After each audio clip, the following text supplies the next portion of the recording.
It says jadi sorotan. Back timnas Indonesia itu bikin striker mahal AC Milan terjungkal di San Siro dalam duel Liga Italia. Media Italia mengatakan dia benar-benar menggendong timnya. Dan di informasi bola selanjutnya, inilah 5 pemain keturunan Belanda yang bersiap bergabung dengan timnas Indonesia untuk misi Piala Dunia 2026.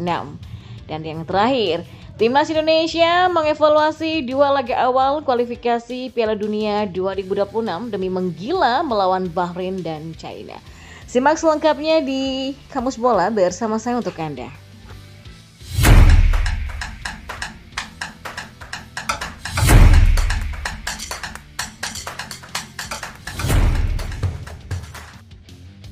Ya, aksi bintang timnas Indonesia It says saat memperkuat Venezia FC kontra AC Milan di lanjutan Liga Italia pada musim ini mendapatkan sorotan dari sejumlah netizen dan media Italia. Seperti diketahui, bek tengah timnas Indonesia tersebut bermain penuh ketika Venezia kalah dengan skor 0-4 dari tuan rumah AC Milan. Dikutip dari laman resmi Serie A, It says dipercaya mengisi satu tempat di lini belakang Venezia oleh pelatih Eusebio Di Francesco bersama Michael Sofoboda dan Joel Scinitieni. Dan meski kebobolan 4 gol, It says sejatinya bermain baik pada pertandingan yang berlangsung di Stadion San Siro, Italia pada Minggu dini hari tersebut.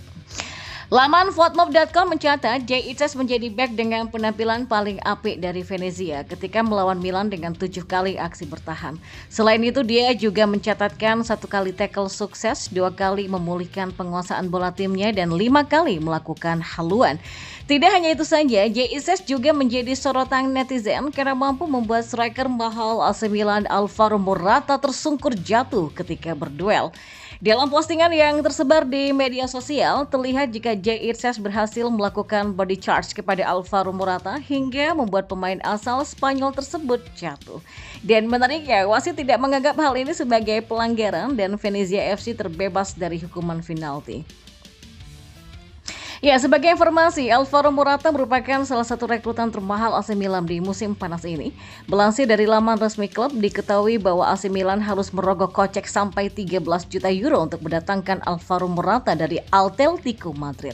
Secara statistik, Alvaro Morata pun bukan sosok striker sembarangan di Eropa dan terbukti dia menjadi kapten Spanyol ketika membawa tim Matador juara Euro 2024.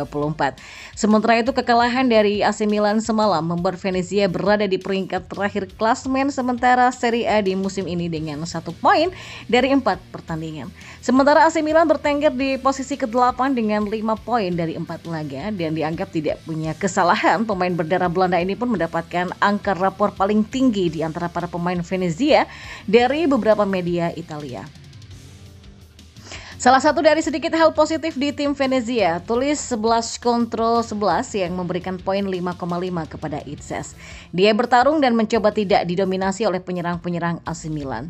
Ya, Eurosport edisi Italia pun menyebut-nyebut asal-usul It says ketika mengulas penampilannya. Bahkan ada kata-kata, bek Indonesia Belanda ini adalah satu-satunya yang cukup solid di tengah trio bek Venezia yang rapuh. Dia menggendong tim, tulis media Italia yang memberikan konten 6 kepada Bang J. Dan angka itu tetap yang paling tinggi di antara bek-bek Venezia lainnya. Dan kita beralih ke informasi bola yang lainnya. Dalam upaya meningkatkan peluangnya di Piala Dunia 2026, timnas Indonesia siap menyambut 5 pemain keturunan Belanda ke dalam skuadnya. Berita ini datang dari Voetbal Premier, sebuah media Belanda yang mengungkapkan langkah signifikan ini sebagai bagian dari strategi pembangunan tim. Para pemain yang diharapkan bergabung dengan timnas Indonesia adalah Mauro Zylstra, Jero Ritwald, Oli Romeni, Kevin Dix, dan juga Pascal Struijk. Kehadiran mereka diharapkan akan meningkatkan secara signifikan kualitas permainan timnas Indonesia. Mauro Zylstra telah mengkonfirmasi dia sedang dalam proses naturalisasi dengan PSSI untuk resmi bergabung dengan timnya. Media Belanda Voetbal Premier juga menyebutkan Jero Ritwald sedang lewat proses serupa dan semakin yakin untuk memperkuat timnas Indonesia. Oli Romeni dan Kevin Dix juga sedang mempertimbangkan opsi ini menurut laporan yang sama. Sementara Pascal Struijk yang jarang dikaitkan dengan timnas Indonesia mendapatkan perhatian khusus karena kemampuannya yang luar biasa. Keterlibatannya dalam skuad Garuda bisa membawa dimensi baru untuk timnas Indonesia. Pelatih Sinteyong yang terkenal dengan pendekatannya dengan strategis berencana menerapkan formasi 3-4-3 dan formasi ini dianggap ideal untuk memaksimalkan potensi para pemain baru. Kepercayaan tinggi terhadap strategi ini semakin diperkuat dengan prospek penambahan pemain-pemain berkualitas tersebut. Dan kalau proses naturalisasi ini berjalan dengan lancar, maka akan ada peningkatan signifikan dalam performa dan taktik timnas Indonesia menjelang Piala Dunia 2026. Dan kita beralih ke informasi bola yang terakhir. Timnas Indonesia memang siap menggila ketika melakoni dua laga berikutnya di grup C babak ketiga kualifikasi Piala Dunia 2026 melawan timnas Bahrain dan China. Demi tampil secara optimal, manajer timnas Indonesia Sumarji pun memastikan evaluasi akan dilakukan oleh skuad Garuda. Diketahui timnas Indonesia meraih hasil imbang di dua laga kualifikasi Piala Dunia 2026.